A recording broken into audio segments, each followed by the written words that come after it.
Welcome to Navy Exclusive. 3 a.m. The Strait of Hormuz. A 30mm shell rips through the engine block of an Iranian fast attack craft and the fiberglass hull vanishes in a spray of white dust and fire. The Strait of Hormuz is now a graveyard of burning debris with 80 Iranian Revolutionary Guard Corps fast attack craft, each the size of a school bus, screaming across the water. They are launching Nazar-1 anti-ship missiles, trying to bite the U.S. Navy to death. But a vertical launch cell on a nearby cruiser fires an SM-6 interceptor that tracks a lean boat and completely vaporizes the target. One boat is gone, but 79 remain because the enemy knows the U.S. Navy is a giant, and even a giant can be bitten to death by 1,000 ants. Today, we will show you exactly how an aging aircraft saved a multi-billion-dollar fleet from a deadly swarm. We are exploring the ultimate showdown between high-tech warships and the ultimate low-tech legend. The swarm closes the distance to 10 miles, forcing the destroyers to fire their harpoon missiles, but the targets are simply too small and too fast. The missiles designed to sink massive cruisers struggle to lock onto a bobbing boat made of plastic. Then the U.S. carrier strike group turns around, pulling away from the deep water to head toward a shallow, rocky graveyard of islands and narrow channels. The fast boats accelerate, sensing a kill, moving away from the protection of their land-based radar and deeper into the cluttered mess of the strait. 3,000 civilian ships are trapped, and the enemy is hiding behind massive civilian oil tankers, using the innocent ships as human shields. But then a new sound enters the airspace, as 4 A-10 Warthogs appear from the haze of the Omani coast.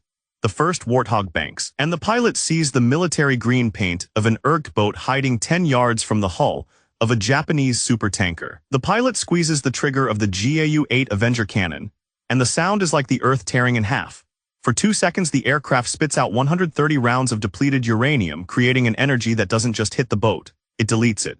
The fiberglass hull turns into a cloud of dust and splinters, but the supertanker next to it doesn't even have a broken window, because the A-10 flies slowly. The pilot has time to aim with the precision of a surgeon. The swarm tries to react, but the Warthogs are already inside formation and they aren't firing one at a time. They are raking the entire corridor. One A-10 ripples off a pod of APKWS guided rockets, which are standard 70mm rockets upgraded with laser guidance kits. 7 rockets leave the rail in 4 seconds, and 7 Iranian boats exploded. The U.S. is no longer spending millions to kill thousands. It is spending thousands to kill millions in enemy equipment. But here's where it gets interesting.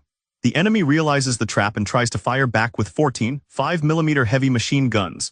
They see the rounds hitting the belly of the A-10s and sparks fly. Any other aircraft would have its fuel lines severed and its engine shredded, but the Warthog doesn't flinch. The rounds bounce off the armor like pebbles and the aircraft stays on station. It doesn't leave to refuel because its straight wing design is so efficient. It can loiter over the battle for 3 hours at a time. The enemy's morale breaks because they see an aircraft that they cannot sink, carrying a gun they cannot outrun. The lead A-10 identified to flee back toward the Iranian coast. The pilot switches to the AGM-65 Maverick, and the missile's infrared eye locks onto the heat of the boat's 3 outboard engines. The Maverick leaves the rail, tracks the heat signature through the smoke of the burning fleet, and slams into the center of the command room. The explosion is a signal to the rest of the URG that the fight is over. The remaining 15 boats turn and run, leaving the shipping lanes entirely and beaching themselves on the rocky islands to escape the chainsaw in the sky. The Strait of Hormuz, which had been locked tight for 2 days, suddenly opens, and the supertankers begin to move. In the next part, we will go inside the engineering of the A-10 to see the exact physics that allow a relic of the Cold War to outperform the most expensive fleet in the world. To understand why a 50-year-old aircraft was able to do what a $15 billion carrier strike group could not, you have to look at the math of the Strait of Hormuz. The battle we just watched wasn't won by the most advanced technology. It was won by the most appropriate technology. In the world of naval warfare, there is a concept called brown water combat. This is the messy, cluttered, and incredibly close-range fighting that happens near coasts. The problem for the U.S. Navy is that almost every weapon in its inventory is built for blue water, the open ocean. In the open ocean, you can see an enemy from 100 miles away, but the Strait of Hormuz is only 6 miles wide. In that narrow channel, the rules of modern physics change. And that is where the A-10 Warthog becomes the most dangerous machine on the planet. The first reason for the Warthog's success is the window of decision. To understand this, compare the Navy's primary fighter, the F/A-18 Super Hornet, to the A-10. A Super Hornet is built for speed, breaking the sound barrier and flying at over 600 miles per hour. While that is great for dogfighting other jets, it is a massive weakness when fighting a swarm of small boats. At 600 miles per hour, a pilot is covering the distance of a football field in the time it takes to blink. When that pilot looks down at the water in the strait, he sees everything mixed together. He has exactly 1.5 seconds to identify which boat is holding a missile launcher and which boat is holding a fishing net. In a high-tech jet, you can't make that call. If you fire and hit a civilian, you start a global crisis, but if you don't fire, the enemy hits you. The A-10 Warthog operates in a completely different window, flying at 300 miles per hour. That sounds slow, but in the Strait of Hormuz, slow is a weapon. Because the plane moves at half the speed of a Hornet, the pilot has 3 times as much time to see the target. The A-10 pilot is looking out the window with his own eyes, so he can see the military green paint and the rocket rails. He has 5 seconds to make a decision instead of 1, and in those 4 extra seconds the battle is won. Then there is the gun. The heart of the A-10 is the GAU-8 Avenger cannon, and most people don't realize how big this weapon actually is. It is the size of a Volkswagen Beetle, and the entire airplane was literally designed around this one gun.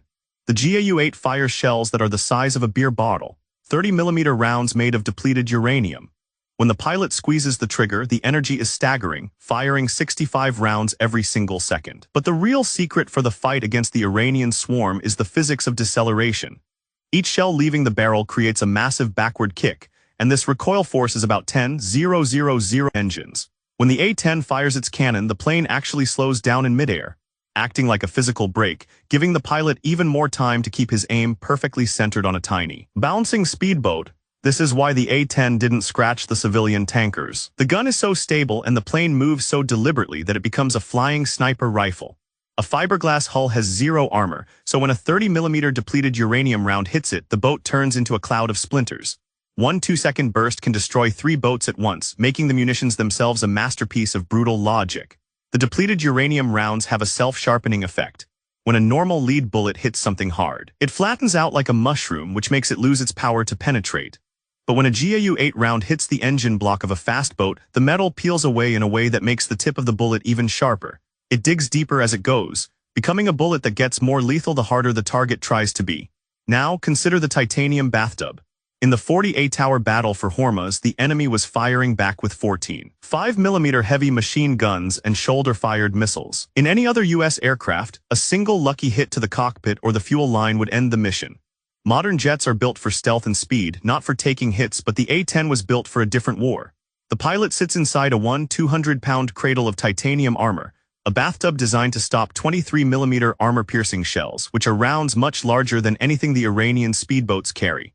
In the battle we saw, one Warthog took over 300 hits to its belly and wings. Any other jet would have exploded, but the A-10 didn't even slow down. When you fire everything you have at an airplane and it just keeps coming, you stop fighting because you realize that your weapons are useless. This is the psychological power of the Warthog. It is a chainsaw that cannot be stopped. Even the flight systems are built for a catastrophe. Most jets use a fly-by-wire system, which means the pilot's stick sends an electronic signal to a computer, which then moves the wings. If the electronics are hit, the plane is a brick. The A-10 has a manual reversion system featuring actual steel cables and pulleys connected to the wings. If the computer dies, if the hydraulics are shot out, and if the electronics are fried, the pilot can still physically pull the cables to fly the plane home. It is a mechanical backup that exists on no other modern fighter. And this is why the Warthog stayed in the kill box long after the Navy's helicopters had to retreat. We also have to look at the straight wing logic. If you look at an F-18 or an F-35, the wings are swept back like a triangle for breaking the sound barrier, but swept wings are terrible at low speeds, making the plane stiff and hard to turn. The A-10 has big, wide, straight wings that generate a massive amount of lift even when the plane is moving slowly. Because of these wings, the A-10 has a turn radius that is a fraction of a high-speed jet's. In the 6-mile-wide channel of the Strait, a Super Hornet needs to fly 10 miles away just to turn around and come back for another shot. And by the time the Hornet comes back, the enemy boat has moved. The A-10 can jink and bank inside that 6-mile box without ever leaving the target, circling a swarm like a shark and never letting the enemy out of its sight. This leads to the most important factor in the 48-hour victory: the economy of war. Every $0 on a boat and the US spends $5 million on a missile to kill it. The US loses the war eventually because they will simply run out of money and missiles. This is exactly what the IRGC was betting on, as they wanted to bleed the US Navy dry. But the A-10 broke that math. A 2-second burst of cannon fire costs about $17,000, while a single APKWS guided rocket costs about $30,000. For the first time, the US was spending less to kill the target than the target was worth. The A-10 turned the symmetry trap against the enemy, and suddenly, it was the Iranian fleet that was being bled dry. They couldn't build boats fast enough to keep up with a gun that kills them for the price of a used car. The Warthog also carried the AGM-65 Maverick for the final phase of the battle, which is an infrared-guided missile. In the hot, humid air of the Persian Gulf, a boat's engine glows like a beacon. The AGM-65 Maverick sees that heat and locks on without needing a radar, which means the enemy's radar jamming equipment was completely useless. The Warthog used these missiles to snip the head off the swarm, targeting the command boats from miles away while the cannon handled the rest. Finally, we have to talk about loiter time. All high-performance jets have thirsty engines that burn through their fuel in 40 minutes if they are fighting hard. This creates a refueling gap where the US has to leave the airspace, giving the enemy time to move. The A-10 uses two TF-34 turbofan engines designed to be incredibly efficient at low altitudes. With external fuel tanks, the Warthog can stay over the kill box for 3 hours, meaning it doesn't leave and it doesn't give the enemy a break. It just sits in the sky, watching and waiting.